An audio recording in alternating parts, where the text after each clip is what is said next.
pessoal, dando continuidade ao nosso projeto idealizado pelo Jurídico Consultivo, nosso Pode Mais. Hoje a gente está trazendo aqui para falar sobre o ciclo do produto a Tatiane Abelama. Tati, obrigado pelo convite. Acho que é um tema bastante importante para a gente e para deixar claro para todo mundo da empresa qual é esse ciclo, né? Porque muita gente sabe o que a gente faz, mas dificilmente todo mundo consegue entender todas as etapas, né?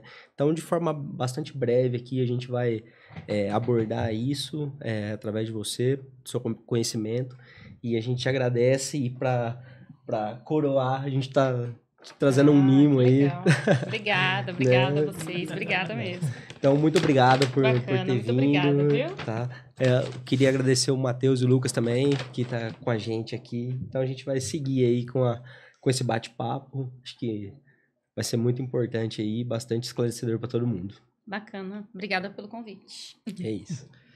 Bom, seja muito bem-vindo então, Tati. A gente agradece muito você ter aceitado o convite. E esse tema para nós é muito importante, né? E nada melhor que começar do começo, né? Então, a gente gostaria que você falasse um pouco quais os critérios, como que a EMAIS seleciona as suas áreas para empreender, né? Legal.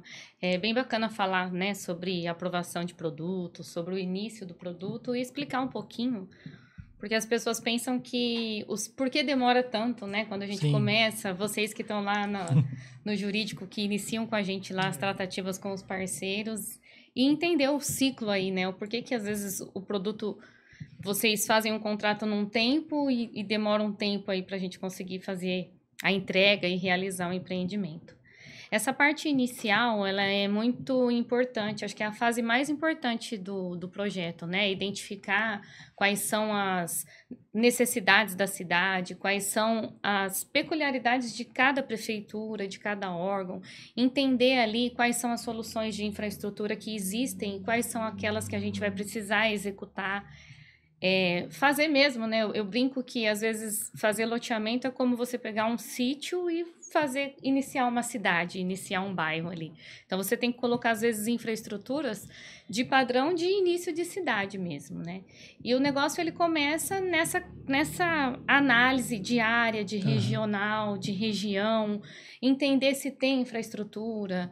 Como todos sabem, a EMAIS ela entrega produtos com infraestrutura completa. Então a gente precisa entender o que a prefeitura consegue fornecer, né? O que ela consegue receber depois que a gente termina. Porque o empreendimento, o loteamento é feito pela EMAIS, só que é a prefeitura quem tem que dar manutenção. Então, muitas vezes, se a cidade não tem infraestrutura de esgoto, por exemplo, a gente não consegue ter infraestrutura de esgoto para levar para ela, Sim. porque ela precisa ter aquela infraestrutura de esgoto para receber o esgoto do bairro. E toda essa análise é feita nesse momento preliminar. Então, é feito toda a parte de levantamento planialtimétrico para entender as confrontações da área, para entender o limite da área, para entender os acessos da área. É feito também, né? Isso, topografia, entender a parte ambiental, nascentes, né? Todo o respeito que a gente tem que ter aí pelas nascentes, pela natureza. Então, essa parte preliminar eu falo que ela é a mais complexa, que é para você entender como que aquela área rural, normalmente um sítio ali, vai se transformar num bairro, né? Vai se transformar... leva mais tempo, né? Exato. E aí, nesse momento, a gente fica ali fazendo todas essas análises técnicas, iniciais, preliminares mesmo, para entender se é possível. Se é possível implantar um bairro, se é possível levar pessoas e fazer um bairro para pessoas, que é o nosso lema aí, não é mais, né? Essa é a parte mais complexa, mas é a parte preliminar, é a parte mais importante aí do produto. Legal, quando você falou sobre o bairro de pessoas, né, para pessoas, você pode falar um pouquinho só sobre o que é essa ideia? Uma síntese bem breve, Tati, porque é engraçado quando fala bairro para pessoas, né? Às vezes, é para quê, então? Mas tem todo um porquê disso daí, né, Tem, Tati? as pessoas perguntam mesmo, né? Porque todos os bairros são para pessoas, né? Mas alguns bairros, eles são feitos para carros, alguns bairros são feitos para outras finalidades. E a finalidade da EMAIS é planejar o bairro para que as pessoas utilizem o bairro. Então, os nossos projetos, eles são pensados trazendo toda a parte de lazer, de área verde, de área institucional, integrada ao bairro de forma que os moradores consigam utilizar e não simplesmente passar pelo bairro para ir para sua casa. Então, todo esse pensamento, todo esse planejamento que é feito, esse é o verdadeiro bairro planejado. Você planejar, olhar para o bairro para o uso. Então, nós fazemos bairros para que a pessoa use o bairro. Então, por isso que é o bairro para pessoas. Então, daí vem o principal objetivo da EMAIS, que é a criação das Smart Cities, que vem, então, daí todos os produtos e vocês vão definir isso já nesse início de escolher a área. É nesse momento que acontece o Master Plan, Tati? Sim, logo depois dessa análise preliminar, né? Essa análise preliminar, ela envolve todas as áreas do grupo de produtos, todas as especialidades, arquiteto, engenheiro, aprovador, orçamentista, jurídico de aprovação, envolve comercial e envolve obras. Porque a gente precisa ter esse brainstorm geral aí, essa visão geral do bairro, né? E ali, com essas visitas de comercial, de arquitetura, de obras, a gente consegue identificar qual que é o produto. Qual é o produto que aquela área se adequa melhor, né? Então, essa visita técnica que a gente faz é uma visita para definir o master plan. Então, após essa visita, análise do entorno, análise de toda a região em que a área está inserida, é que é definido aí, é que é elaborado o master plan dentro da nossa família de produtos. Então, a EMAIS tem aí essa família de produtos onde a gente tem algumas características específicas para cada um dos seus produtos e essas características é o que é analisado antes da gente desenvolver aí qual é o bairro que vai sair naquela localidade. Como a gente fala, às vezes, nomes técnicos aqui e muita gente, os nossos clientes vão ver nesse episódio desse podcast. Então, o que é o Master Plan, Tati? Só para todo mundo entender. Vamos lá, é verdade. O Master Plan é um projeto master mesmo, é um geral. Então, assim, muitas vezes... É um desenho mesmo, né? A pessoa que sonhou lá e desenhou. Exato. Então, às vezes, um bairro só, ele vai ter 3, 4 etapas. O Master Plan é você já desenhar as todas. 3, 4 etapas. Legal. Como vai ficar aquela região. Você pensar na região como um todo, numa visão master, né? Então, a gente tem projetos aí que terão aproximadamente 8.000 lotes, 7 etapas de loteamento. Se a gente não olhar para essa visão master plan, né? para esse todo, qual você impacto você não leva soluções adequadas ali para o dia a dia. E acho que isso é importante, Tati, porque assim... Não é só ir lá abrir as ruas e falar assim, existe um lote aqui para ser vendido. Existe todo esse estudo que é feito justamente para planejar mesmo essa área da cidade, né? Então, acho que fica muito claro aí a preocupação da EMAIS em relação ao futuro mesmo, né? Da parte da cidade que está sendo empreendida, né? Daquele sítio que está virando loteamento. É isso. Eu costumo brincar que em algumas empresas, antigamente, a gente fazia parcelamento de solo, né? Que é o que diz a lei, né? Lei de parcelamento de solo. A EMAIS não parcela solo, a EMAIS faz bairros para pessoas. Ela planeja o bairro, ela não parcela o solo. Então, essa é a diferença para mim. Então, a hora que você olha um projeto de parcelamento de solo e olha um projeto da EMAIS, você vê nitidamente ali a diferença, a construção, o porquê existe essa diferença na fala, né? De bairro para pessoas. E assim, só para concluir, que eu acabei não falando sobre a Smart City, que você comentou, algumas pessoas falam, a gente usa bastante esse termo, os nossos empreendimentos maiores, né? Que terão um maior número de pessoas, eles são pensados nessa ideia de sustentabilidade de Smart City. Então, a finalidade é que as construções, as soluções de infraestrutura, elas sejam voltadas para ser autossustentáveis, para que a gente dependa o mínimo possível do poder público, para que o bairro consiga ser autossustentável, né? E a gente vê que hoje nós geramos dados a todos os momentos, né? E por que não usar os dados que nós usamos para favorecer o bairro, né? Então, hoje nós temos dentro da EMAIS, dentro do departamento de produto, um departamento específico que só busca soluções de infraestrutura e de itens de Smart City para empregar nos nossos empreendimentos. Só um exemplo, assim, que veio de imediato na minha cabeça de uma sustentabilidade na Smart City, seria aproveitar uma infraestrutura de uma drenagem natural no saneamento, por exemplo, né? A água da chuva escorrer diretamente num solo permeável, né? Exatamente. Então, Esse pensar é um nisso dos tudo. exemplos. Isso a gente depende, às vezes, do poder público autorizar ou não, né? Esse tipo de drenagem, uma drenagem aparente ali, que fica muito bonito, que é sustentável, mas a gente sabe que o bairro, quando a gente entrega, quem dá manutenção é o município. Então, o que a gente às vezes encontra, alguns entraves mesmo, é com relação à legislação municipal. Mas, no geral, o nosso ideal, o nosso master plan, normalmente, é do bairro idealizado, perfeito ali. Legal. Ô, Tati, então, vamos pensar assim, concluindo o início, né, Matheus? Assinamos um contrato ali no início, né? Seja de aquisição de área, porque talvez a EMAIS comprou uma área para desenvolver o produto, ou seja, pela parceria com algum parceiro que tinha a área, nos ofereceu, então o proprietário e a EMAIS, né, vai empreender um bairro ali. Então vai começar todo o trabalho, né? Já foi feito o master plan, já foi feitas as viabilidades, né? Vai começar todo o trabalho, então, de aprovações, né? Que envolve dentro do grupo de produtos. Você pode falar um pouquinho para a gente como funciona esse ciclo de aprovações? Claro, claro. Essa parte de aprovação, nós até usamos uma metodologia que possibilita que nós façamos esses pequenos testes, né? A gente sabe que o ciclo de aprovação é um ciclo longo. Então, nós precisamos passar por ir testando, né, com o município, com o órgão, a ideia que está sendo proposta. Então, a gente inicia com o desenvolvimento do Master Plan, onde é feita a definição do produto, a definição urbanística do produto, mas em conjunto com infraestrutura. Então, já pensando todas as soluções ali de infraestrutura que terão naquele bairro.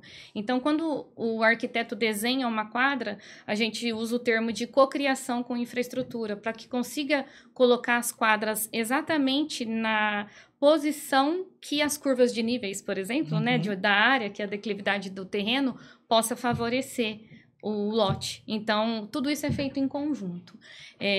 Feito esse produto, né, a parte urbanística com essa cocriação, a gente faz o primeiro teste em prefeitura, que é o que a gente chama de anuência municipal, onde nós levamos o projeto urbanístico, que foi extraído desse master plan, para que a prefeitura analise a parte de desenho mesmo, né? As conexões viárias entre o bairro que nós estamos levando com os bairros existentes, o acesso existente ali pela área que vai ser necessário para os moradores, enfim, a prefeitura faz essa primeira análise que a gente chama de anuência prévia do urbanístico.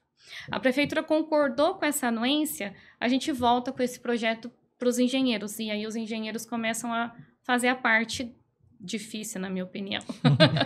Cálculo, eu detesto cálculo, né? Então, toda a parte de cálculo, porque a responsabilidade é muito grande. Você fazer um bairro onde nós estamos passando por uma situação terrível no Rio Grande do Sul, né? Nossa, pois é. É uma responsabilidade grande de engenharia desenvolver um bairro... consequência de planejamento, né? Desenvolver um bairro que ele consiga ter tubulação suficiente para esse tipo de chuva, esse tipo de situação que estamos vendo. Aí todos os anos acontecem e esse ano está um pouco pior, parece, né?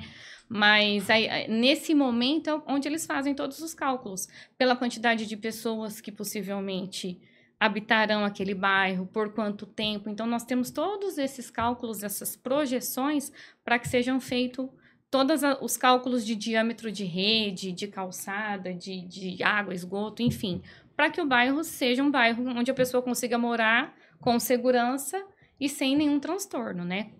Que tenha esgoto, que tenha toda essa parte. Finalizada essa parte de infraestrutura, que é complexa, a gente ainda precisa voltar para a prefeitura e levar todos esses projetos para aprovação do município. Então, como o município é quem vai dar manutenção nesse bairro depois, então eu sempre falo isso, porque das necessidades de ir e voltar para aprovação? Porque nós fazemos o bairro. depois que a gente entrega o bairro para a prefeitura, o bairro é do município. Quem tem que resolver se tiver um problema de alagamento é o município. Quem tem que resolver se tem um problema de falta de água, se tem um esgoto que está aflorando ali na rua, é todo o município. Então, por isso que muitas vezes a gente precisa ir voltar para ele várias vezes, até que ele entenda que aquele projeto, da forma como a gente calculou, vai ser um projeto que não vai causar problemas futuros para os moradores, né? Para os munícipes, no caso. E para a prefeitura, né? E para a prefeitura. Especialmente. E essa é uma fase bem inicial, mas importante da aprovação, porque aqui nós estamos ainda falando de lei municipal. Sim. Claro que vocês mais do que eu entendem que, né, a hierarquia das leis, mas a primeira que a gente precisa atender é a do município. Então, é o município que rege ali nesse início. O plano diretor, né? Exato, o plano Exatamente. diretor. E juntamente com o município, existe algum outro órgão estadual, assim, que faz essa fiscalização ou aprovação também? Como que funciona? Sim, Tati? então, depois dessa fase que a prefeitura aprovou, aí nós temos a segunda fase, que é a fase de aprovação estadual. Certo. Dentro do estado de São Paulo, temos o GRAPROAB e a CETESB, é o mesmo órgão ali, né? Um colegiado, enfim. E nós encaminhamos esses projetos para eles, onde eles fazem a análise numa visão de habitação, né? A Secretaria da Habitação faz essa análise nessa visão de drenagem e tudo mais, e a CETESB faz essa visão ambiental. Então, nós temos algumas vezes até alguns conflitos, né, de normas entre o município e o estado, e como a gente sabe, o estado acaba se sobressaindo. Isso aí. Então, hoje, dentro do estado de São Paulo, nós temos que deixar 20% de área verde obrigatório, independente se o município pede menos ou não, mas o mínimo é 20% dentro do estado de São Paulo. Mas é interessante porque a EMAIS já tem essa expertise, então você já sabe que no estado de São Paulo 20% tem que ser área verde. Exato. E como nós temos loteamentos em outros estados, nós conseguimos identificar a diferença, né, de um estado e outro. Então, aqui temos o GRAPROAB, que é sensacional, sinceramente, no âmbito de aprovação, porque apesar de complexa aprovação, ela tem um direcionamento. Ela acontece. Por exemplo, em outros estados como Minas, eu não tenho essa uniformidade de leis. Cada município rege de uma forma diferente. Então, Entendi. esse âmbito essa parte ambiental, eu dependo do município. Então, a gente não tem essa previsibilidade. E aí, depois, então, dessa aprovação, volta para o município. Aí volta de novo para o município. Mais eu falo que é um vai e volta. Tira o casaco, é o casaco. Exato. Aí vem para o município na parte de aprovação definitiva, que a gente fala. Nesse momento é quando a gente dá garantia para a prefeitura de que a gente vai executar o bairro. Então, nós precisamos demonstrar que já passamos lá pelo GRAPROAB, pela CETESB, né? E que temos condições. Então, é quando a gente faz a garantia, seguro garantia de obra, hipoteca, caução, enfim. Garantindo para a prefeitura que esse loteamento vai ser executado. Vai ser construído. Legal. Você tem alguma coisa na sua cabeça que você consegue lembrar, Tati, de uma experiência assim muito difícil nesse momento de aprovações? Nossa. No Vale Minas Gerais. Acho que é o dia a dia. Eu né? acho que eu Nossa. lembro. Vamos ver. Audiência pública. Ribeirão Preto. Ribeirão Preto. Ribeirão Preto, verdade. Ribeirão Preto. Ribeirão Preto e Sorocaba tivemos, Sorocaba, né? verdade. Sorocaba. E Barretos tive uma também. Áreas com mais de entre 700 e 999 mil metros passam por um procedimento ambiental que chama RAP.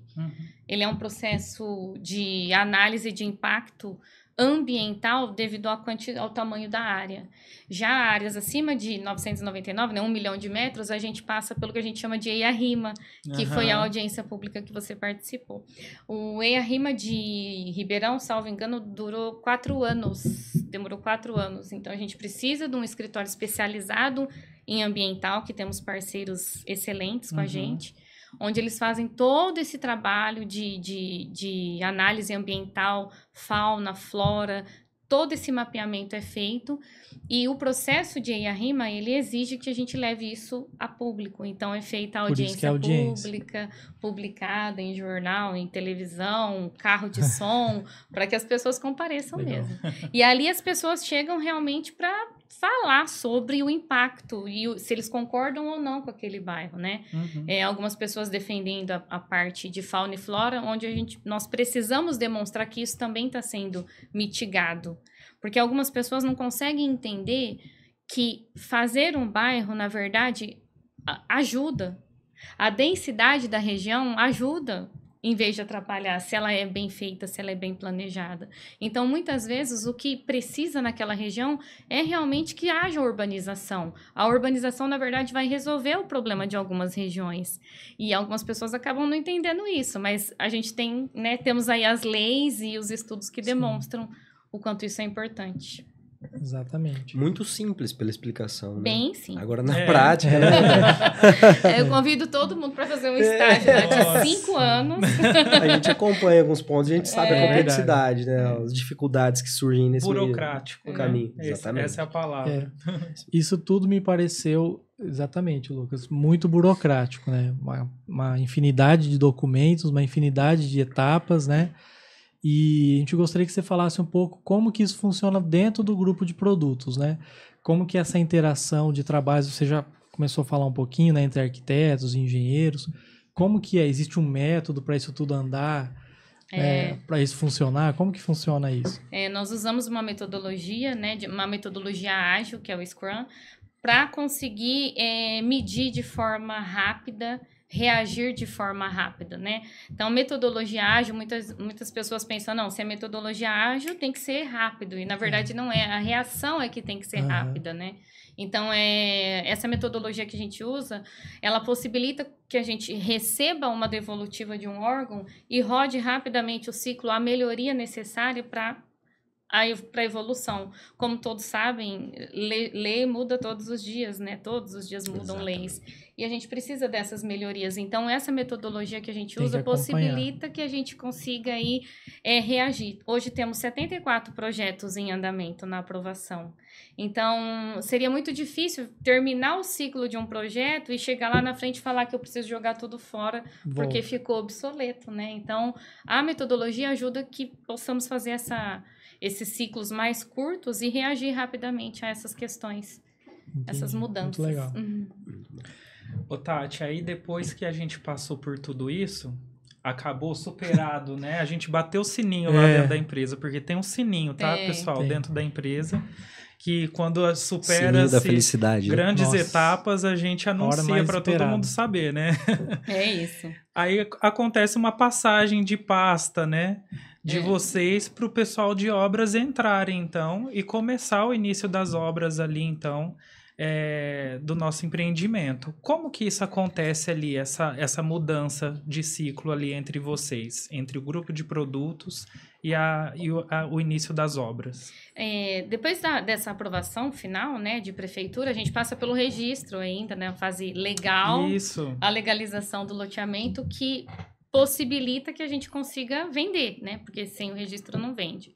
Mas nessa fase de aprovação, finalizada a aprovação definitiva, já é o start para a liberação de obras, né? Que a gente fala. A gente faz a passagem de bastão com os projetos aprovados e o orçamento. Então, entre a aprovação definitiva que a gente fala, depois que garantimos a prefeitura a execução, a gente passa por um ciclo de orçamentação e viabilidades, onde no meio do processo são feitas várias viabilidades, vários estudos, mas esse é o momento em que temos o projeto final, aquele que vai ser executado. Então, a gente tem um processo de orçamentação, onde dentro do grupo de produtos soltamos as cotações, orçamos aí, fazemos os orçamentos do empreendimento, fazemos a viabilidade para entender aí que essa obra vai ser financeiramente viável para a empresa. Exato. E fazemos a passagem de bastão. Essa passagem de bastão é feita através de uma reunião de apresentação de projetos.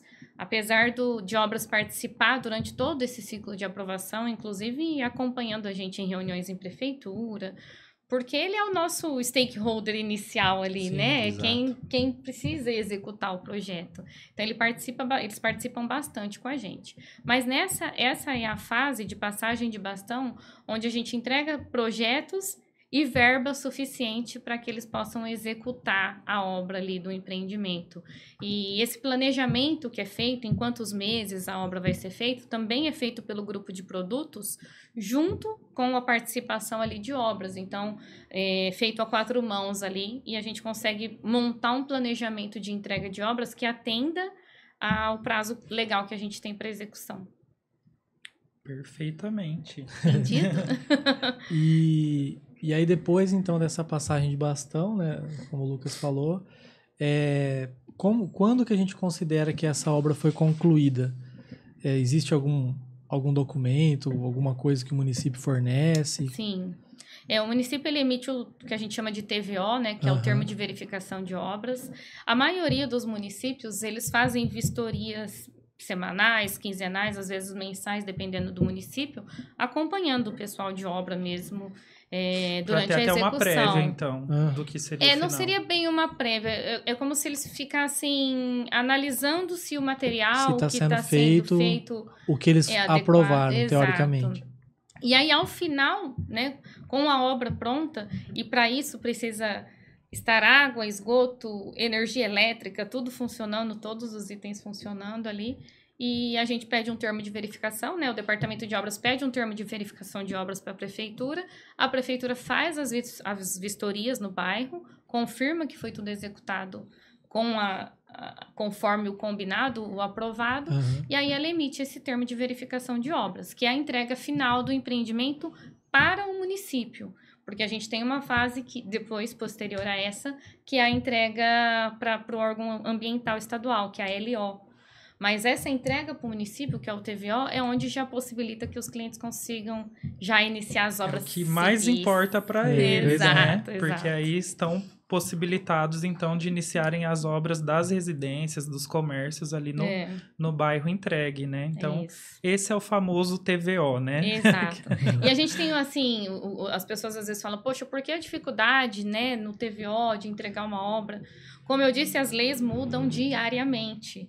E, infelizmente, às vezes alguma norma muda no decorrer da obra, alguma coisa que foi aprovada há 3 anos. Muda governo, né? Muda governo, muda várias tudo. Coisas. Por exemplo, no Rio Grande do Sul, com certeza, muita coisa vai mudar para ter um TVO num empreendimento lá agora, né? Exato. Pode influenciar todos os empreendimentos, os loteamentos que estão em andamento atualmente, né? É isso. Ô, Tati, até uma curiosidade. A gente tá vendo você explicar e sabe a complexidade do loteamento, de colocar tudo, de finalizar tudo. Existe um termo de verificação de obra parcial, por exemplo? Existe essa possibilidade? Alguma...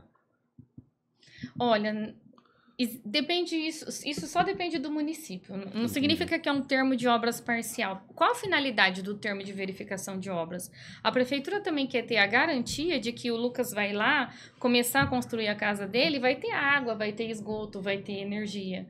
Porque senão o Lucas vai reclamar com a prefeitura. Então, por isso que o termo de verificação de obras é na conclusão da obra. Eu já vi em algumas cidades, em alguns loteamentos específicos, que dependendo da obra que está pendente, por exemplo, às vezes a perfuração de 4 poços num bairro, foram perfurados 2, já tem água suficiente para iniciar. Então, a própria prefeitura, em alguns municípios, permite que já seja entregue esse termo de verificação parcial, porque ele já tem o compromisso da execução dos outros 2 poços, mesmo e que ele não seja sabe... na hora. Que naquele momento, aqueles 2 poços atendem aquelas pessoas iniciais. Mas isso depende muito de município, não tem na legislação, Vinícius, infelizmente. Deveria ter, porque a gente sabe, um bairro ele é ocupado aí, 10 anos ele demora para ter uma ocupação de 70%, então é um tempo razoável. No primeiro momento ali de liberação, não temos 10% de construção. Então, a gente sabe que é possível iniciar a obra, iniciar aquelas pessoas que estão precisando naquele momento, porque muitas vezes você compra um lote para sair do aluguel. Então, você fica ali ansioso pela construção do seu terreno. E não é o bairro inteiro que vai fazer isso. Então, haveria, sim, possibilidade, sem risco, de emitir um termo de verificação de obras parcial. É que você projeta o bairro com 100% de ocupação. Exato. E demora para ele estar 100% ocupado, né? 10 anos, para dar 70%. Então, assim, até existe essa possibilidade, assim, esse pedido, né, se for o caso, mas se a prefeitura vê que o que está faltando não compromete o funcionamento do bairro, né? Exato. O que o nosso cliente ele mais se importa é saber esse momento da construção, e o TVO é a liberação para isso. Mas também significa que a cidade, o município, né, está recebendo aquele empreendimento, aquele lote como parte da cidade, né? Exato. Então, é a partir daquele momento que o município já vai se responsabilizar por aquele pedaço, pelo aquele empreendimento que está sendo incorporado ali ao município, tá? A partir do momento em que é entregue para o município passa a ser responsável.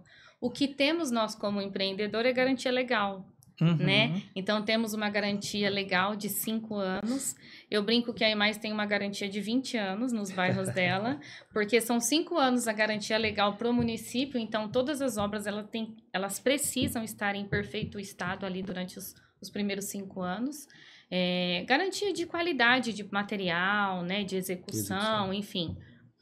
Mas nós temos os nossos clientes aí por 20 anos, 20, 25 anos, às vezes, na nossa carteira. E nós fazemos o bairro para eles. Então, a gente precisa entregar um bairro de qualidade para que os nossos clientes, a nossa carteira, ela consiga ali se manter estável, né? Então, eu sempre brinco isso nas prefeituras. Vocês têm garantia de 5 anos, aí mais dá 20 anos de garantia, porque ela precisa entregar um bairro de qualidade, porque isso impacta diretamente nos nossos clientes ali do dia a dia. Então, esse é o nosso pós-venda, né, Tati? É o nosso pós-venda. O nosso pós-venda é de qualidade, por isso que enquanto a pessoa está encarteirada ali pagando seu financiamento, a gente dá o suporte para ela se for necessário e se for possível, né? Sim, muitas vezes, Vinícius, nós auxiliamos esses clientes, mesmo após a nossa garantia de obras de 5 anos, mas nós auxiliamos ele em cobrar realmente o que o município precisa fazer, né? Então, esse suporte, às vezes, o que eu faço, o que eu não faço, o que eu preciso fazer, todo esse suporte a gente dá para o cliente, explicando de quem é a responsabilidade de cada ato, né? Porque para fazer um bairro, falando verdade, né, gente? A gente paga caro, hein? Tem umas taxinhas ali. É verdade. É muito interessante assustadoras. Essa parte que você falou, né, sobre esse momento, né, que o cliente ele tem interesse, né, em cobrar aquilo, né, em cobrar da prefeitura ou cobrar da EMAIS, porque a gente também é muito cobrado, né, dos nossos clientes. Mas encontramos algumas formas de fazer até essa relação do cliente em cuidar também, manter aquele bairro, né? E você pode falar um pouquinho pra gente como que isso funciona, Tati? Posso sim. Nós vemos numa cidade, a mesma cidade, bairros lindos, valorizados e bairros não tão valorizados assim, onde você passa um bairro tá totalmente arborizado, com a grama bonitinha, aquela jardinagem, e o outro não, né? E começamos a pensar por que um bairro aberto, não é bairro condomínio fechado, nada, um bairro aberto é mais valorizado do que o outro tão próximo, né? E pesquisando o diferencial disso, nós entendemos que é a associação de moradores.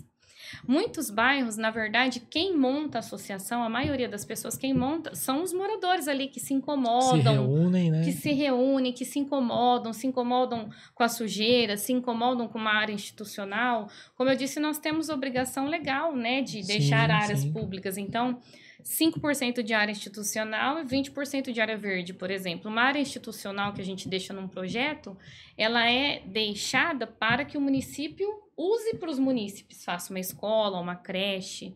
E muitas vezes o que a gente vê por aí é que tem tanta área institucional que eles não conseguem utilizar para a finalidade que precisa, pelos motivos municipais e lei orgânicas e que não vem ao caso, enfim. Mas que os matos ficam enormes, que você vai virar uma rua, você não consegue ter visão devido àquele mato, enfim. Isso tudo, nós começamos a analisar que tem alguns bairros que não tinham. E esses bairros que estavam mais bonitos nesse sentido, tinham maior valorização dos seus lotes. E eles tinham associação de moradores. Os moradores se reuniram, montaram uma associação, porque é muito mais fácil eu ir numa prefeitura brigar por 500 pessoas do que por mim sozinho. Eu tenho muito mais força. Num ano político igual nós estamos hoje, se você encontrar alguém, um candidato a vereador e falar, olha, eu sou representante de 600 pessoas dentro do bairro tal. Imagina como que a sua força aumenta. Essa é a força. A associação de moradores, a finalidade dela é dar força para os moradores. E voz, né? E voz. Porque, Matheus, não adianta que o município ele não consegue olhar para todos os bairros ao mesmo tempo. Enquanto ele está aqui no sul fazendo uma limpeza, o norte já está sujo de novo. A hora que ele volta, eles não conseguem fazer. Então, nós precisamos mostrar os bairros que estão escondidos, que estão esquecidos, a própria associação vai lá e mostra, olha, estamos aqui, precisamos da sua ajuda aí, né? Pagamos impostos, né? Então, precisamos da ajuda do município. E a associação de moradores, não só nessa função, mas na função de comunidade, de sociedade, de viver em comunidade, né? De cuidar do que é deles, né? Exato, porque como eu disse, em alguns bairros, o parcelamento do solo, você passa pela rua, entra dentro da sua casa, fecha o portão e acabou. Tô seguro dentro da minha casinha. Uhum. Um bairro para pessoas, a ideia do bairro de espalhar área verde, de espalhar praças pelo bairro, que é o nosso conceito, é fazer com que a pessoa possa ir rapidamente numa pracinha com o filho no final do dia, possa ir rapidamente utilizar essas áreas. E é a utilização dessas áreas que fazem com que as áreas sejam valorizadas, com que elas sejam não sejam depredadas, né? A gente sabe que áreas escuras, vazias, isoladas, a gente sabe que atrai coisas negativas. Então, a gente procura aí ter as associações, são várias ações para que o bairro seja um bairro ali acolhedor, né? Um deles é a Associação de Moradores, é isso. Algumas pessoas confundem com condomínio. É verdade. Não é condomínio, é uma associação de bairro mesmo, é viver em comunidade pensando no bem comum e não só no bem próprio, né? Sim. Pensar que o bairro... No todo, né? Exato. A valorização de um bairro não é para mim, não vai valorizar só a minha casa, vai valorizar a minha casa, a sua, o seu terreno, vai valorizar o seu comércio. Isso é importante. Então, a gente precisa olhar todo mundo para o mesmo caminho. Então, a associação, a finalidade dela é essa. Além de pensar todo mundo no bem comum do bairro, também trazer essa integração, essa socialização. Quando as pessoas começam a viver em comunidade, a interagir ali, elas começam a usar mais em outros horários e transformam o bairro mais seguro, inclusive. Muito mais seguro, né? Muito. É o que as pessoas mais buscam hoje, né? É a segurança. A realidade das cidades hoje está sendo em torno de muitos condomínios. E os bairros estão acabando sendo esquecidos dentro da cidade, né? Porque os condomínios à volta, o que não deixa de ser uma coisa também que atrai mais pessoas, né? Porque todo mundo quer morar com segurança, né? Mas a associação de moradores traz esse controle para o morador, que ele mesmo vai atrás disso, mantém o bairro, mantém a segurança, coloca cancela, como tem nos nossos bairros, né, no produto do Evile, né? Isso. São vilas, né? Vilas. É uma sensação muito gostosa esse tipo de bairro, que é o próprio morador que cuida dele, né? Que mantém daquela forma. Hoje mudou, o novo urbanismo mudou até esses conceitos, né? A gente começou, tinha mais bairros, só tinha bairro aberto. Aí começou com alguns loteamentos fechados, né? Condomínio fechado, visando a segurança. Mas se a gente vê, tem alguns condomínios fechados, se você passa um atrás do outro, você só vê muro. Só vê muro. O que acontece com aquilo? Aquela rua fica perigosa. Não tem nada ali. Então, para você passar, ela é difícil, né? E o novo urbanismo trouxe a fachada ativa. Então, você vê que os nossos bairros fechados, a gente tem os bairros fechados, o muro e terrenos do lado de fora, para não ter muro e rua, para não ficar aquela sensação de vazio. Então, isso é pensar no planejamento, é que todo o caminho seja um caminho seguro até a residência ali, né? E o Evile é um exemplo muito legal de bairro, né? É o meu preferido. Ele é um conceito, ele é um queridinho mesmo, né? Porque ele é um bairro aberto, com sensação de fechado. E a ideia dele é que as casas vão se formando e vão fechando. Sim. E que a hora que a pessoa chega em frente ao bairro, ela fica em dúvida se ela fechado, pode ou não pode entrar. Eu confesso que eu nunca tinha ido para Riviera, né? E Riviera é dessa forma. Assim, né? E eu fui para Riviera o ano passado. Olha que eu já trabalho com bairros há anos. E a hora que eu cheguei, eu falei, será que tem porteiro? Não tem porteiro? E não tem porteiro, né? E não tem porteiro. Não tem porteiro. A hora que você chega, cancela, abre. É muito legal. A região ali, Bertioga, Riviera, eles têm vários modelos, assim, mas Riviera é o mais clássico, né? De todo. E quantos anos, né, Tati? Você vê. Muitos anos. Isso já tem muito nos Estados Unidos. Se a gente vê, eu tenho alguns exemplos em Las Vegas, alguns bairros assim, eles não têm nem cancela, nem portaria. Simplesmente é uma entrada, bonita, com uma vegetação diferenciada, e que você fica em dúvida se é bairro, se pode entrar, se não pode. E a ideia é essa, que a pessoa não entre se ela não precisar entrar. Por que ela vai entrar, passear no bairro, né? Então, a ideia é que ela vá para o bairro só se ela precisar. Isso traz a segurança. Sim. O exemplo de Riviera é muito interessante, porque é uma coisa tão antiga, que existe há tantos anos, e que ainda o master plan dele não está completo, né? Não, é verdade. Eu vi isso etapas, né? vi isso num congresso que eu participei ano passado, no ADIT, né? E um dos idealizadores estavam lá. Nossa, então é incrível o projeto. Só que ainda está faltando 2 etapas para concluir todo o master plan que foi pensado lá há 30 anos atrás. Tem algumas restrições ambientais, às vezes essa região de praia é mais complexa. Então, algumas restrições ambientais às vezes atrasam um pouquinho o formato. Mas é isso, o master plan, a gente quando faz um projeto master plan, não pensa em liberar 8.000 lotes em 2 anos, né? São realmente, a gente tem um empreendimento assim em Sorocaba, são 7 etapas. A ideia ali é que do primeiro lançamento, em 10 anos a gente, né, esteja lançando ainda as outras etapas. Então, é uma cidade, né? É uma cidade nova. Por isso que a gente tem que pensar em Smart City, em solução própria, né? Pensar em pontos estratégicos, acessos estratégicos, conexões. Subcentros, né? Exatamente. É isso. Nossa, como o nosso bate-papo foi rápido hoje. Quando o papo é bom, foi muito rápido mesmo, né? Passou rápido. Se deixar, eu falo horas. É um assunto gostoso de falar. Tem muita coisa, né? Se a gente for entrar no detalhe... Exato. Acho que passa rápido, assim, porque até mata a nossa curiosidade. Porque, assim, apesar de a gente estar inserido bastante na empresa, a gente olha mais a parte jurídica, mas essa parte legal, digamos assim, que é o mas bem passo do início a passo, ao fim, né? O legal, né? A burocratização tem Não, mas todo o quando eu processo. digo legal, assim, essa parte bacana de entender todo esse passo a passo que é um empreendimento, né? Como que chega no empreendimento, qual é o pensamento, qual é os princípios que a gente segue para fazer o empreendimento.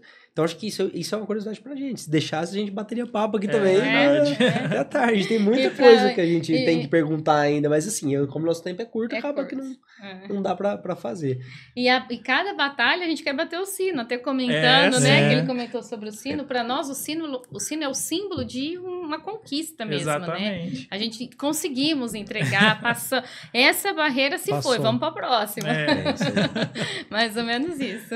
E tem um sininho mesmo, viu, gente? Lá dentro da empresa, lá pendurado no teto, tá um sininho lá, que tá todo mundo trabalhando, daqui a pouco esse sininho bate e a gente sabe que a notícia é boa. É isso aí, bacana. É isso aí. Muito bom, Tati, a gente queria te agradecer muito aí pelo bate-papo, foi rápido demais, assim, mas foi bastante esclarecedor, tem muita coisa ainda que a gente pode conversar, acho que a gente pode até fazer uma segunda rodada desse bate-papo aí, né? Parte 2 do episódio. Exatamente, a gente pode fazer uma parte 2 desse episódio, porque assim, foi muito bacana, esclarecedor. A gente agradece muito, tá? Queria agradecer mais uma vez os meninos aqui, o pessoal do Jurídico Consultivo, queria a EMAIS por proporcionar isso pra gente.